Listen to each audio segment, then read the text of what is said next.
welcome to All Across Fitness. I'm your host, Jason Croxton. In each episode, I'm joined by a guest, and we're talking about CrossFit.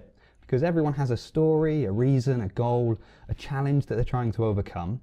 I want to hear those stories, and I hope if you're listening to this, well, hopefully you're going to hear something that will motivate you in your personal fitness journey as well.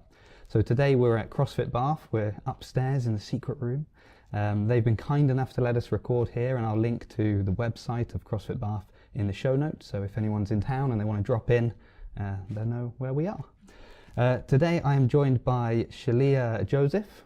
So you usually come at like the 8 o'clock in the evening one. Yeah, I'm a late one. Which means occasionally we've done a WOD together. Yeah. So I'd just like to break the ice a little bit with you. Well, we'll just try and get a bit of background first of all. So don't have to be specific, Shleah, but age more or less. Ooh, age more or less. Post 30. Post 30, okay, as am I. So yeah, between 30 and 100, we'll go for that. Brilliant. Occupation? I do teaching. I used to teach in a primary school, but now I'm teaching first aid to adults. Wow. Okay, yeah. So I don't know who causes more trouble, if it's running after the kids or Ooh, that is a difficult or the one. adults that are trying to, play doctor. Let's see. So probably the more important question, what's your background with regards to sort of fitness, training, that kind of thing? Well, my mum was a dance teacher. Okay. So I don't think I had a choice but to go into dance. And I actually did that up until probably just before university very seriously. All right. And I decided actually I was a bit too lazy, believe it or not, to do dance as a degree. So I did music, but I always did dance. I moved to Bath and I kind of struggled to find dance classes that I was interested in because I did a lot of contemporary, but in Bath it's a lot of ballet. You can do that. Yeah, I can do that, but it wasn't my passion. It wasn't what I grew up learning. Fair enough. Probably about a year or two before it, a friend of mine stayed and she said she did CrossFit and I was like, what's CrossFit? And she told me, I was like, no, I don't do weightlifting. I don't do lifting at all. Nothing with weights. Okay, so I'll stop you there because we will get to this in a moment. But so you've had a background in fitness. You were doing dance, so you've been quite active before coming across CrossFit. Okay, excellent. A few icebreaker questions for you about CrossFit. So first of all, how long have you been doing CrossFit? Okay, so in total, it's been about 2.5, 3 years. But I've had a baby. Okay. And the doctor, I only was doing it for about 6 months, and the doctor was like, actually, I think you can stick with your dance because you know that, but CrossFit, take a break. So I took about year and a half out during pregnancy. So I've been doing it now for about, I guess, a year and a half in total. But okay, that's good. So last episode I was speaking with my wife, who's obviously pregnant now. Yeah. But the difference is that she'd been doing it about a year before getting pregnant. So yeah, the doctor was sort of, if you're already doing it, you can kind of keep going, but if you're just starting, or it's probably not best to do this and create a human at the same time. Yeah. Well, not advisable at least. Okay, so you've been doing it a while. You're in the CrossFit zone. So next question, do you have a favorite CrossFitter? Is there any CrossFit athletes that you see, that you follow? You can pick local if you want. I haven't really followed it as a sport per se.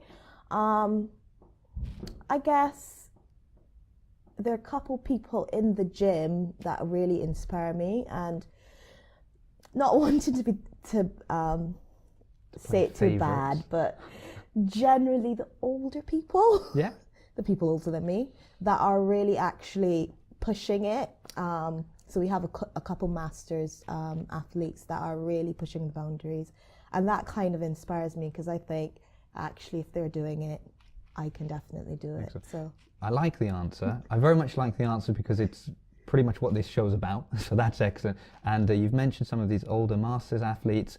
Maybe that they've agreed to come on the show already. So it might be that people at home are going to hear about them as well and their experience. But I think it's true what you said, that we like the games athletes. They're wonderful, but it's the people I see in the box every day because I don't really watch it and watch the games yet. Okay, here's a question for you that you can answer. What is your least favourite movement in CrossFit? Oh, I think everybody will have to say burpees. Okay, well that was the answer last time. Especially if they were combined with a box jump. All right, Yeah. so box jump burpee. Yeah, something Okay. like that would. I'm going to keep a tally, I think, at this point, because this is the second time we've had burpees. Yeah. And then I'll have to make subcategories of burpee box jumps, burpee Yeah. pull-ups, Yeah. bar-facing burpees. Yeah. They've taken something terrible and just been able to make it so much worse. Yeah, so much worse. Yeah, I don't know how they do it. So then what is your favourite movement in CrossFit? Ooh, I guess there's a movement that I'm not very good at. I haven't got it fully, but it's something that I can do. I can do quite good toes to bars, strict, Right. but I can't kick them. But that's because I've done I was a gymnast as well younger, so I had to do them strict. Okay. So I can do them, but it's the excitement of trying to build and learn something new. Yeah. Well, I always think personally, don't shout at me, don't at me, CrossFitters, but I always think if you can do a movement strict, that's like the gold standard. Yeah. Then, yeah, if you can kip them because you want to get through 30 in a shorter period of time, Yeah. excellent. But I feel like you need to be able to do, and even a good number. It's not like I can do one strict pull up and now I'll kip a load. Like, Yeah. make sure you can do a good number of strict and then move into. Yeah. So if you've got strict toes to bar, that's excellent. It's a good show off move as well. Yeah. Anything on the rig is excellent. Yeah. Okay, so let's get into the meat of this conversation then. So how did you first come across CrossFit? You've mentioned that you had this friend and she told you something about it. Yeah. And then probably about a year later, I was really kind of struggling with my fitness and to some extent my weight, but not really. It was more my fitness.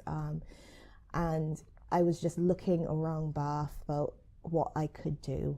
And I came across CrossFit Bath and my husband said, all right, you go and do this.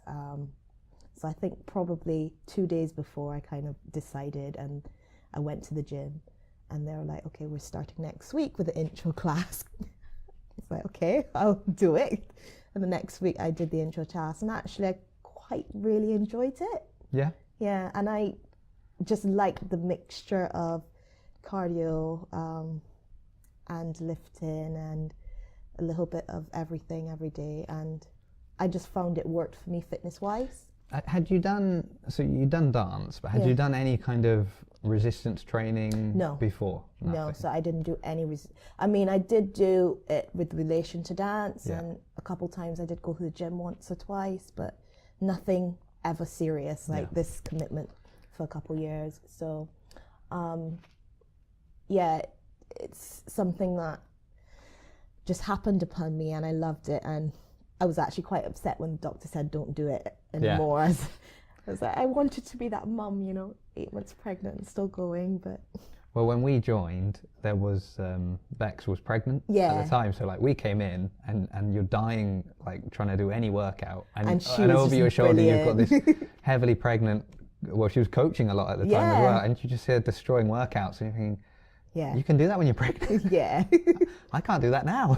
So Yeah, she I was just definitely really understand good. that. But I mean, it's good you stopped, but you came back. That's the important thing. Yeah. So I mean, coming back wasn't easy. It took me about 3 goals Yeah. with a young baby, but I think now I'm here to stay. now you're here to stay. Yeah, I was going to ask then, so how soon after did you come back? So I think I took 6 months, or 6-9 months.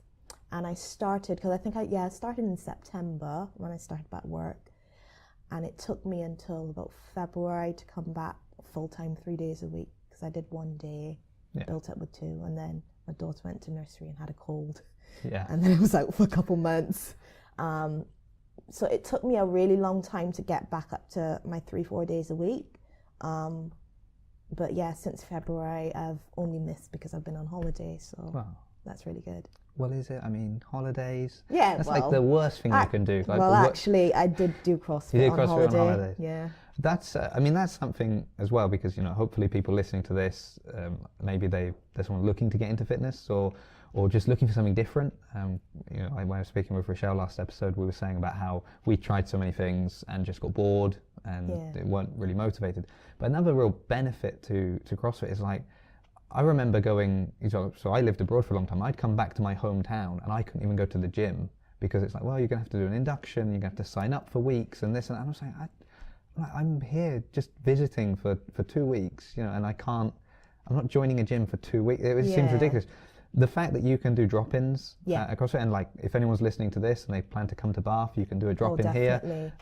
It's really good, isn't it? Because you can go on holiday and you can actually kind of make it part of your holiday. People though, when they hear that you go on holiday and you went and did a workout, will look at you like you are insane. Well, actually, I'm even more insane because I was on a cruise ship. Oh, really? Doing my workout. So I downloaded the WOD. Oh, right. Excellent. And I did my little warm up, and then I did my 30-minute. I think it was the AMRAP that day. Were you doing like the toaster bar just hanging off the railings off the side of the ship? That would have been that would have been interesting, but no. Motivational, at least. Yeah. You might have finally learned to kip. Might have, holding on to the ship. But yeah, no, it was quite nice because I could still feel like if I was part of the box, still doing my workout, so it will still be in my little book. But yeah, I kind of just had to figure it out as I went along. Oh, that's nice. It's quite nice. It's good that you keep doing it. I'll let you off then, that you've missed for that. No, but yeah, kids make it difficult because you kind of make your program and then, as you said, they get a cold or they're sick or half terms just come and gone. That's always a nightmare. Yeah. So what's been your general experience then with CrossFit? I've found it actually quite warm because, when I was away on maternity leave and I came back, every single person at the box remembered my name. The coaches were, referring to me by name, and people were like, yeah, I kind of remembered you were away and now you're back, sort of thing. And that really struck me, that, I've been away for nearly a year and people are remembering me being around, and really being appreciative and pushing me as well. So you're quite a big advocate of the kind of the social side of it then. Yeah, because I think that's something that, like, speaking in gyms has kind of a bad reputation, if you know what I mean, because it's that guy that you're trying to get a workout in and he's standing next to you chatting away. That doesn't really happen here. No one can speak during a workout. And you're lucky if you can breathe.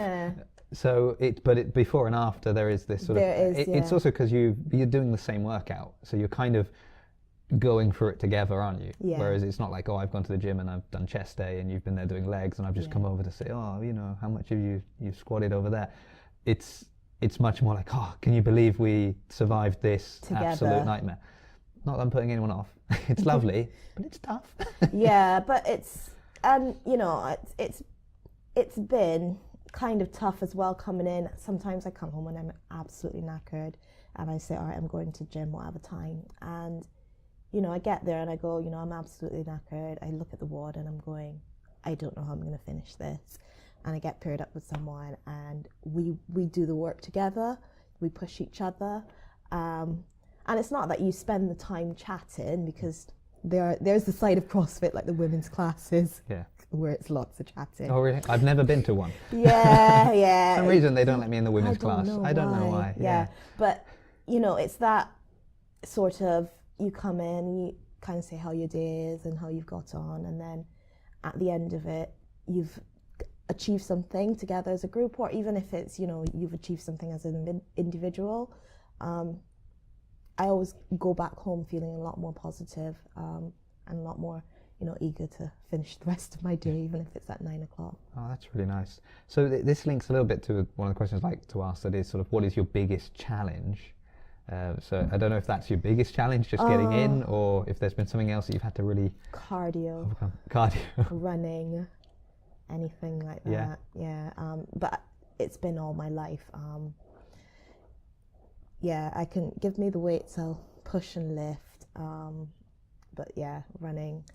So I usually ask 2 episodes in, how have you been able to overcome this challenge? So you just don't do it?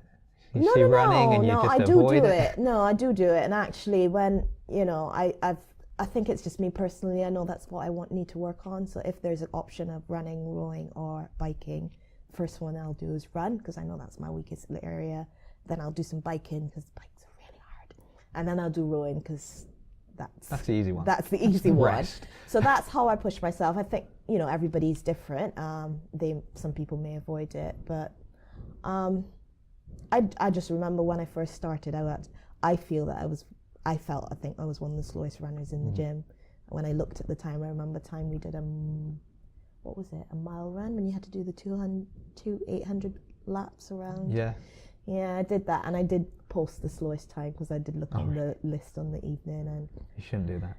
Well, shouldn't look. Don't look.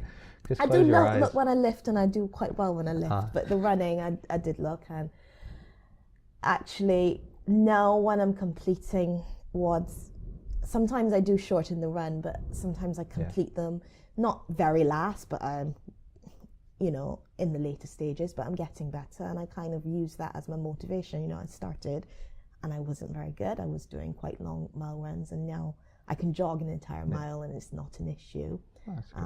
I can do some running now, so yeah. So I think if we were going to like really break it down into how you overcame it, is basically do the bit you hate the most and just make sure you always do it. Unfortunately, but you mean there's no secret, there's no way just hard work, really. Yeah, and I think that's true. I'm a bit like you.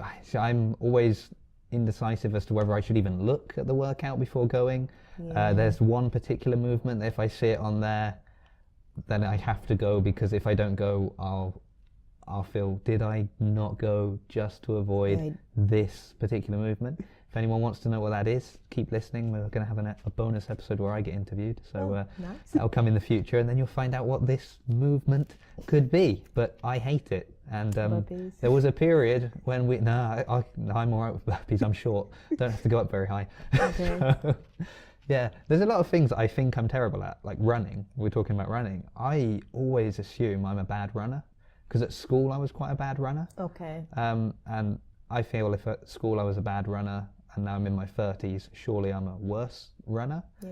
But I actually always do quite well on the runs, and I shouldn't really complain. Even did well on a sports day run at the school with all the dads, and I was like, I better do well, because I'm the only one here that's really trying to keep fit.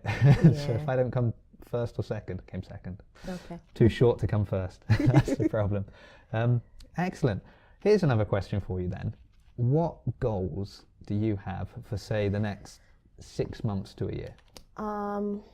6 months to a year, I would like to achieve, actually, I think my biggest goal since coming back is getting my post-baby personal best. Yeah. Particularly in squatting, because that's where I've got all the power. I've got quite chunky legs, so I'm quite good at squatting. So I have been tithering on I'm almost going to get there. I'm probably about 5k away. Yeah. But it is really hard. It's really tough, that 5k. So that's kind of my goal. But I'm also keeping the running in there just to better myself with cardio. So it's amazing how heavy 5k can be. Oh gosh, when you're at the end, isn't it? Like I remember, especially when you start with certain weights, and the weights, the numbers aren't that high, because we're using kilograms and not pounds. So the numbers are quite low numbers. So you're like, go 40, then up to 50, and then you're like, well, I've got to jump up to 55, and maybe you hit a PB, and then you're like, okay, I'll add another 5. No, don't add another 5. No. Go up in 1.2, 1.25, add that to start.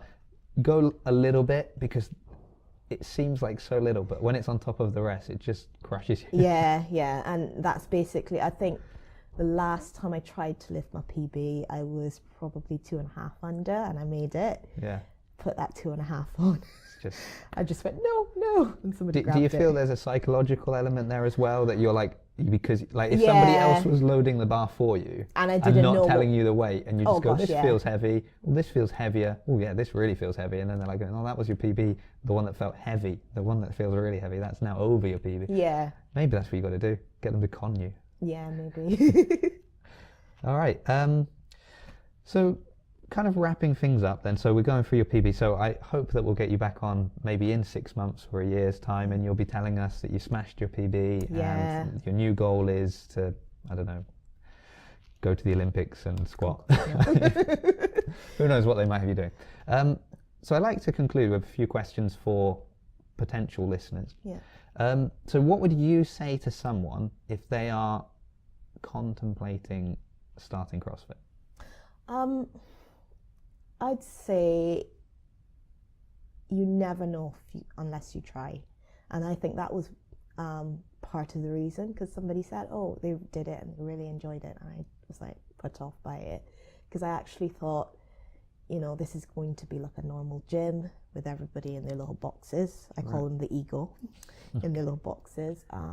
But actually, the motivation I've got from it to keep coming back is because I did that first intro class and I kind of didn't think about it. I just tried it. So I just think, have a go if you're thinking about it. Try it out. You just never know. So would you say have a go or just have a look? Oh no, have a go, definitely. I don't think you can understand it until you actually do it and actually go through a workout where you look at the board and you think, there's no way I'm going to run 4 times 400. And by the end of it, I've actually run 6 times 400 because they make you do a warm up at the beginning. You've got to warm up your run. Yeah, you might forget of course. how to do it. So actually, if you have a go and just do it, you just never know what you can achieve. Yeah, I think I've been doing like workouts when people have arrived and kind of put their head around the door and just looked, and you see the look on their face when they sort of see the class. But again, I mean, what's going to happen? Your eye is instantly going to be drawn towards whoever is doing the most crazy thing. Yeah. So you've got someone like doing butterfly pull-ups, or you know, you're just weighted smashing pull-ups. out. Yeah, weighted pull-ups, smashing out toes to bar, something like that. And you're like, oh no, that's impossible. I can never do that. And maybe you're not looking at the one who's just doing knee raises, or the one who's doing deficit pull-ups, or something like that. So yeah, don't just go and have a look and then go, no, have a go, try it. Yeah. And again, it's nice as well because the coaches are always there. They'll walk you through everything. So it's not not like you have to go and I think the try it yourself. unexpected thing I didn't realize as well is the level of differentiation that they do. So there's something there for everyone to build on. So from people that feel they have no fitness, even though they do, to those who are really super fit. Yeah. One day we'll be there. Yeah, one day we hope. So, final question. What is one thing you wish you had done differently? Oh, definitely. I wish I'd started sooner. That tends to be a go-to answer, Yeah, because it's just given me so much joy. And to be able to come back and do it after having a break, I just wish I'd started sooner. So because maybe I would have been 8 months and doing my, could have kept going, box jump. Well, not box jump, burpees. It would have been step up, step down things. Yeah, probably not burpees. Not really good to land on your stomach when you've got a little human inside. So I suppose this is hopefully going to be going up beginning of November. Okay. So what we're saying is, if you're listening to this and you're going, you know what, it sounds good, I think I'm going to try it. January, new year, new start, I'll do it then. Yeah. Maybe start sooner. Maybe don't wait till January. Don't wait. Start informing now, find out when the next intro class is, try and get on as soon as you can so that January you're already in the groove. Yeah, definitely. I would say start sooner rather than later. Well, excellent. So we're all agreed on that. That's wonderful. Well, it has been an absolute pleasure speaking with you. Thank you very much for coming down and doing this. Are you going to do the workout later? Thinking about it. I've got about an hour now. I'll see what work I can get done at home, and I might come back up. Yeah, because it's quite close. And all right, that's going to be. Have you seen the WOD today? Yes, I have. And I've also seen some people do it, but it'll be fine. It's not bad. It's nice. I came in and I did it at 10:30 this morning. To make time for this, and I quite enjoyed it. Yeah, because I've done one similar before, and actually it was one that you kind of look at the board and go, why are we doing all of that? But at the end of it, it's like, actually, I know why I did all of that. And so it's the 5th of November today. So if anyone has heard fireworks going off outside, that was happening. So don't know how much the mics will have picked them up, but that happened. It also means if you go on my Instagram and look for the 5th of November WOD, you'll see me doing some of the squats. No, the false grip pull-ups on the rings, which are horrible. I'm still feeling it in my hands. But with that in mind, if you do want to follow the show or follow me on Instagram, you can do that at Jason Across Fitness, and we'll be posting information about the episodes as well as generally the CrossFit things that I'm doing. So I hope that anyone listening has found some gem that's going to encourage them. So whether your goal is to be at the next CrossFit Games, or just to run around with your kids, or just to be in a good enough shape so that when you eventually get pregnant, you don't have to stop doing CrossFit because you're already in that shape. Well, I'm hoping that you've found something worth listening for. You can, as I said, keep up to date following my Instagram, but you can also head across to the website jasoncroxton.co.uk, and there you'll see all the episodes posted, as well as a few other little podcasts that I'm doing as well, if you're not completely sick of my voice already. Tune in next time and we'll have another great guest as we stay all across fitness.